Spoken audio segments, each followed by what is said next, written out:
Hi, I'm Nancy, your parish nurse, and today we're going to be talking about diabetes. Diabetes is one of the things that is my passion. I am on a crusade to decrease the numbers with diabetes and to help people to manage their own diabetes. So today we're going to talk about what is diabetes, the different types of diabetes. We're even going to take a pre-diabetes risk test, understand your risk, understand normal glucose numbers, understand your A1C numbers, understand what A1C is. Understand the difference between low blood sugar and high blood sugar, the different side effects, the different effects that you can have, complications of diabetes, and a prevention toolkit. How are we going to manage it? Mainly, I want you to know you're not alone. Your church family's with you. I'm with you. We're not going to let you have to suffer through this. We're going to teach you how to enjoy foods, how to manage your blood sugar, and be able to go out and enjoy a dinner. After this, if you want to come in and talk about it, I can help you set up your meal plans. I can give you handouts on the optimum foods, how to control your blood sugars, monitor your blood sugars for you, give you tips, give you tools. You're not alone. Your family's here, your church family's here, and I'm here, and we're going to help you get through it. All right, let's get started. The statistics for diabetes is just staggering. 34 million Americans have diabetes. That's about 11% of the population. Every 17 seconds, an American is diagnosed as a diabetic. 1.5 million new cases of diabetes in the United States every single year. 34 million U.S. adults with diabetes are undiagnosed. Approximately 90% of all of those diagnosed are type 2. That means only 10% are type 1, born with it. Diabetes causes 4.2 million deaths worldwide in 2019 alone. I've seen more young people and old people die from diabetes than I would ever want to count. And if we don't change the way we manage it, to manage our own diabetes, the way we educate, how we reach out, how we help people and support others, by the year 2045, 700 million people will be diagnosed with diabetes. That's a staggering number. What is diabetes? Diabetes is a disease in which your blood glucose or blood sugar levels are just too high. And glucose comes from the foods that we eat. Insulin is a hormone that's secreted by the pancreas, islets of Langerhans, that transports the glucose into our cells to give them that energy. If there is not enough insulin, or none at all, or the body doesn't properly use the insulin, then glucose just remains in our bloodstream, which equals high blood sugar. Now, how would this happen? So we said it comes from the foods that we eat. An example would be for your lunch, let's say you have a turkey sandwich. 2 pieces of bread, mayonnaise, turkey, lettuce, and tomato. The 2 pieces of bread are carbs. If you were to look at the nutrient labels on your loaf of bread, you would see the average 1 piece of bread is 15 grams of sugar or 1 carb. You have 2 pieces of bread, which will equal 2 carbs. We like you to have 4 to 5 carbs per meal. So far, you've only used up 2 carbs. This is good. The mayonnaise is just a fat. It goes to our hips and it goes to our arteries, and that's for another YouTube. Lettuce and tomato is a free carb. Beneficial, but doesn't count anything against us. The turkey is a protein. It has tryptophan in it, which the beneficial quality is, helps us to sleep, helps us to repair, and over a long time actually helps us to have energy because it does convert to energy over an extended period of time. So diabetes comes from the foods that we eat that are converted into a blood sugar. We've talked about what we eat. We talked about the protein. Protein is seafood, meat, poultry, eggs, beans, peas, lentils, nuts, seeds, soy products. Beans, peas, and lentils are really good, especially if you're a vegetarian. That's how you're going to get your wonderful protein. And we need protein to repair, we need protein to sleep, for muscles, for our heart. So we definitely need that. Carbohydrates are sugars, starches, fibers found in fruits, milk, vegetables, and grain products. There are good carbohydrates, there's bad carbohydrates. An example, we know that starches. One example of a starch can be lentils, lima beans, potatoes, pastas, rice. Those are starches, and those are carbohydrates. In moderation, they're very good carbohydrates. Sugars, you've got complex and you've got simple sugars. Simple sugars are putting 2 teaspoons of sugar in your coffee, eating a milk chocolate candy bar. Those are sugars. Again, are they bad? In moderation, no. We have to know what our body's doing with it so we can know to control it. Fats is that mayonnaise that we put in that we said, yep, goes right to the hips. So that's how our food breaks it down. And it begins the moment you put it in your mouth. Now let's see. Types of diabetes. Type 1, it's an autoimmune attack on the pancreas. That's why you don't have insulin or very, very little. Type 1 can occur in birth, infant, teenage, adults, 40s, 50s. I've seen a 90-year-old diagnosed as a type 1. If the person has pancreatic cancer, it definitely can cause them to become a type 1 diabetic. The difference would be a type 1 generally is going to need insulin because they don't have any. There isn't any at all, and they need to replace it, so they will need to be given insulin. Type 2, they produce insulin, maybe not as much as the others, but their bodies tend to resist it. Gestational diabetes only occurs in pregnant women and typically goes away after childbirth. However, half the women who have gestational diabetes will develop type 2 later in life. Prediabetes, this is where you just don't know you have it. A pre-diabetic person's, maybe they don't check their blood sugar, or when it is checked occasionally, like when they go for their yearly annual checkup, the doctor might say, well, it's a little bit high, but if it stays consistently high, then you could be diagnosed as a pre-diabetic. You're not right at the diabetic numbers, as we're going to show you, but they're remaining in the high. We're going to take a pre-diabetic risk test so you can just kind of gauge your risk. We can talk about it. You can come in. I really want you to be comfortable with that. I don't want you to be afraid of it. I want you to be able to ask questions and feel comfortable with your choices. So understanding type 1, we already said it's an autoimmune, can occur in every race, shape, size, age, doesn't matter. Type 1, the body does not produce the insulin. The body, again, breaks down the carbohydrates that convert into sugar, and they use it for energy, and it's a hormone, and if you don't have that hormone, how's it going to break it down? But this is a condition that can be managed. Nowadays, it's wonderful. For their insulin, most of the young people, adults, have insulin pumps. So it automatically, they can give themselves their insulin, like if they're going out to eat. They have their glucose monitors that are on their arm. They take their smartphone, they go over it, it records it, it produces a history, it sends it to their doctor. They're managing their type 1 diabetes very, very well. Because it's dangerous when type 1 or type 2 gets uncontrollable, and we'll go into that with the complications. But mainly, we want you to know it can be managed. I can help. These are things that we can do. Understanding type 2. Type 2 diabetes, as we've already said, is the most common form of diabetes. 90% of all diabetics are type 2. It just means the body isn't properly using the insulin. Some could say they don't have as much. Some people can control their blood sugars with healthy eating, with exercising, taking their medication, but some do need insulin. The majority of type 2 do not take insulin.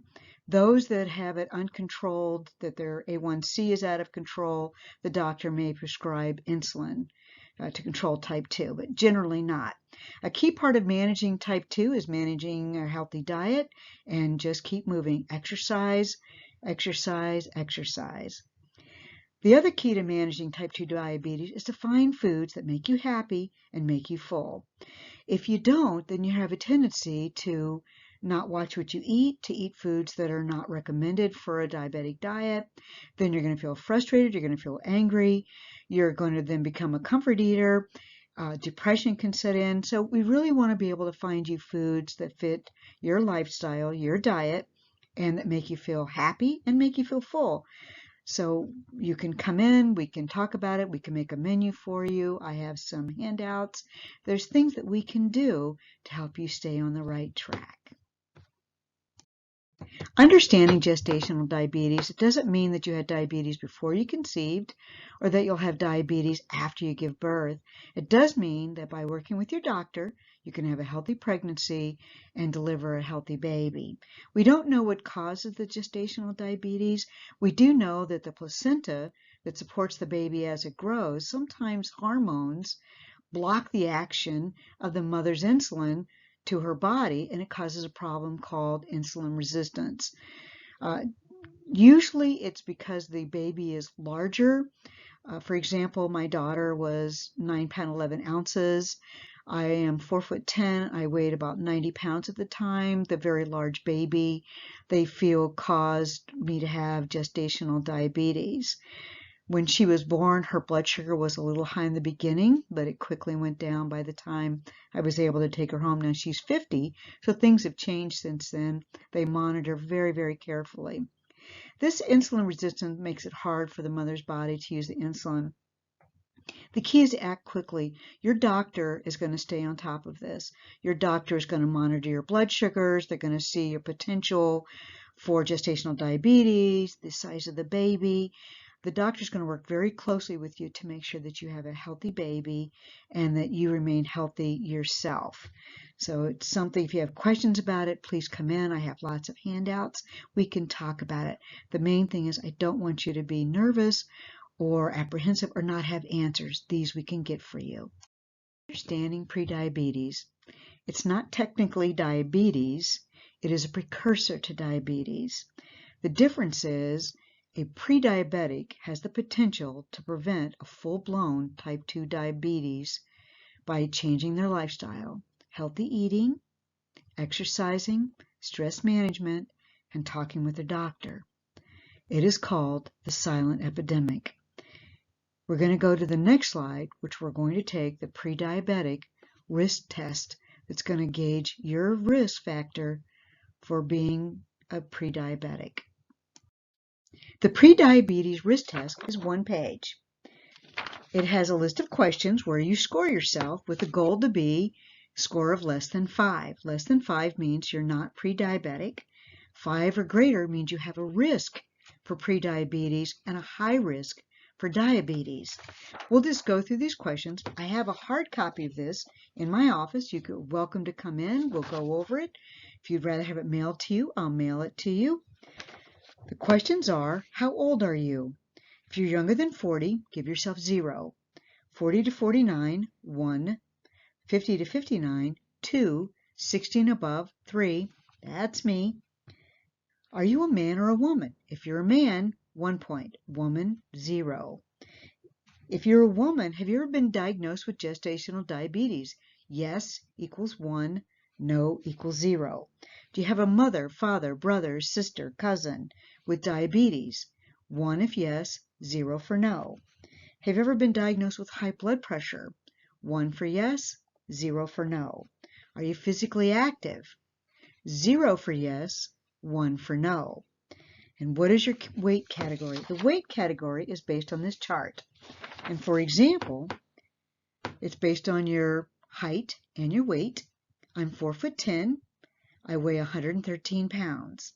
According to the chart, if you're 119 to 142, that's 1 point. 143 to 190, 2 points. 191 and greater, 3 points. I'm 113, so that's 0 points. My total score is 5. If you are scored 5 or higher, you are at increased risk for prediabetes and a high risk for diabetes type 2. This is something that needs to be discussed with your doctor so he can do a further evaluation. But this just gives you an indicator. What is my risk for prediabetes? This is just what the prediabetes risk factor test looks like. I have it in my office, or I can mail it to you. All right. Again, your chance of diabetes goes up if you're 45 or older, you're Black, Hispanic, Latino, American Indian, Asian American, Pacific Islander. You have a parent, brother or sister with diabetes, you're overweight, physically inactive, have high blood pressure, or you're taking high blood pressure medicines. And say, well, gee, if I don't have high blood pressure, why would I take high blood pressure medicines? An example of taking high blood pressure medicines when you do not have high blood pressure is someone that has migraines. They can be given propranolol, which is a beta blocker. It is a high blood pressure medicine, but it is used to help manage migraines. So you are at an increased risk for diabetes, again, because it prevents the insulin passing the glucose off to the muscles. You have low HDL or high triglycerides. This is going to be our next YouTube we're going to do on our lipids in our system. This is normal, this is not. But your HDL is your good guy. That's the guy that when you eat that hamburger, and that fat which is in that hamburger is going to break it up, your HDL emulsifies it like Dawn dish detergent. And again, in future YouTubes, we'll go into detail about that. So if you do have that, or if you're taking medicines for those, or have high triglycerides, your increase for diabetes is definitely gone up. Or again, as we've already stated, gestational diabetes, when you are pregnant, your risk for full-blown diabetes has increased. Understand your risk. By starting with this tool, you can figure out what your next steps are. Is it losing a few pounds? Is it adding physical activity? Is it making healthier food choices? Is it reducing stress in your life? Can we implement stress management? We need to schedule an appointment with your doctor. Do you want to just come in here and talk about it? Prediabetes is a way for us to make a starting point. And what is your next step into managing diabetes or knowing, whew, I don't have to worry about it? Talk to your doctor about your A1C. Is this test right for you? By using this pre-diabetic risk factor test and talking to someone, myself or your doctor, we know what your next step would be to managing diabetes.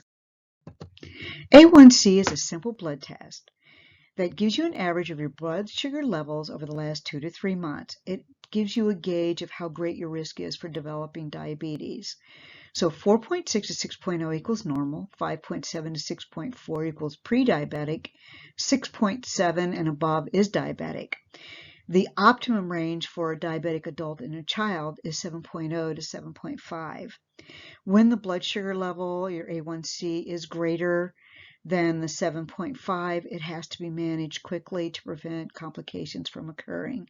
So it's important that we know our A1C. Most doctors are ordering the A1C when people get their annual physical done, so they can get a control point to see how well the body is managing the blood sugars. Manage that. Normal blood glucose numbers. Normal blood sugar levels for adults 20 years and above. Fasting, we like it to be less than 100, and fasting is 8 hours. Now that doesn't mean you didn't drink water. You can have water. We want people to know you can drink water. But if you eat or drink, and especially those with sugar, it's going to raise your blood sugar. Before a meal, we like you to be 70 to 130. It scares me if I see people in the 60s before a meal because they're going to start feeling shaky. They're going to feel nervous, anxious. And I really like people to stay between 70 and 130. How you can do that? Okay, 6 meals a day, 6 small meals a day, definitely a bedtime snack.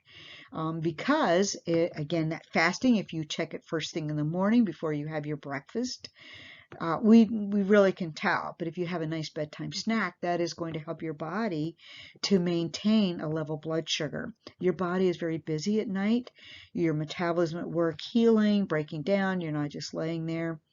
And so it eats up that glucose. So I really don't want you to get below 70. 1 to 2 hours after eating, it's called prandial, should be less than 180. And your bedtime, we like it to be 100 to 140. So have a little bedtime snack. Have a half of a turkey sandwich. You'll get the benefit of the tryptophan, which will help you to induce sleep, helps prevent insomnia. You have the carbs, which is you're going to need for energy while you're sleeping. And I think you're going to have a better overnight sleep, but you can also have a glass of juice, a piece of dark chocolate, a small dish of ice cream, some graham crackers with peanut butter is wonderful, a handful of nuts. Again, if you come in, we can talk about it. We can plan a meal for you so that you're not going to feel deprived. Actually, you're going to feel healthier all around.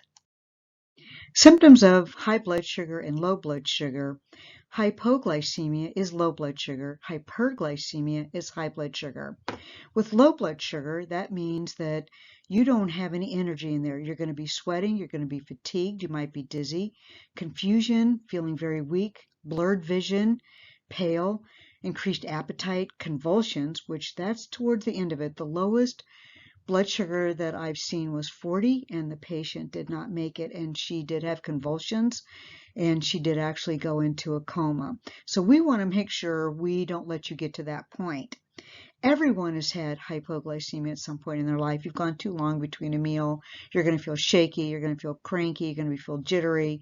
You're going to know, I need to eat something. And that's signs of hypoglycemia. Hyperglycemia is excessive thirst, excessive hunger, excessive urination. You feel very tired. Loss of weight occurs when it's been uncontrolled for a long period of time, or your A1C has not been checked and it's out of control. Vision that's blurred is towards the end of it because glucose is such a large molecule that it is blocking the vision in your eye, and that's why you have blurred vision. We want to prevent that from happening. We want you to know the signs and symptoms so that you can manage your diabetes before you get to this point. Complications. This is what I see in the hospital all the time. We will say that they have been admitted due to complications related to diabetes, usually non-compliance. Heart disease, it is a risk factor. He has 2 times more risk for having a heart attack or a stroke because of being a diabetic. He increases your risk for COVID, blindness because it's a large molecule and it gets stuck in our retinas, kidney disease because it gets stuck in our kidneys and they're not able to function, amputation. Your body says, I need the brain, I need the lungs, I need the heart. You know what? I really don't need those kidneys to live. So since they're clogged up, oh well, not my problem. Well, kidneys, now they're not working. What about your legs? She goes, no, I don't really need those legs or those toes either. So the blood is going to be funneled to your heart and your lungs and your brain.